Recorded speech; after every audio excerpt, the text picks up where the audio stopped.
Taong 1997 hanggang 1998 nang maranasan ng El Nino sa ating bansa at ngayong 2014 tumaas ang posibilidad na magkaroon muli ng ganitong phenomenon. Ano nga bang El Nino at anong epekto nito na dapat nating paghandaan?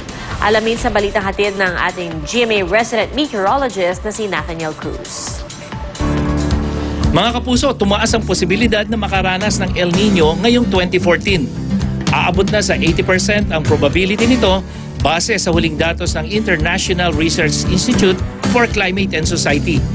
Gayunman ang epekto ng El Nino, posibleng maramdaman pa bago matapos ang taon. Unang makararanas ng epekto nito ang Visayas at Mindanao o mga lugar na apektado ng hanging amihan.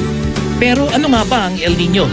Ang El Nino ay ang abnormal na pagtaas ng temperatura sa Pacific Ocean sa may bahagi ng South America. Sa normal na kondisyon, mas mainit ang temperatura ng dagat at maulan ang klima sa western section o sa mga bansang gaya ng Pilipinas at Indonesia, habang malamig naman ang sea surface temperature at tuyo ang klima sa may eastern part o sa may Peru at sa mga karatig bansa nito. Pero dahil sa abnormal na pag-init ang dagat sa Peru, kapag may El Nino, nagiging mas maulan ang klima dito. Samantala sa Pilipinas, nababawasan o nawawala naman ang ulan at minsan nagkakaroon pa ng tagtuyot. Taong 1997 to 1998, nakatikim ang Pilipinas ng matinding tagtuyot dulot ng El Nino. Sa tala ng NDRRMC, aabot sa 8.46 billion pesos ang naging pinsala nito. Hindi biro ang banta ng El Nino kaya dapat I am ready tayo sa anumang magiging epekto nito.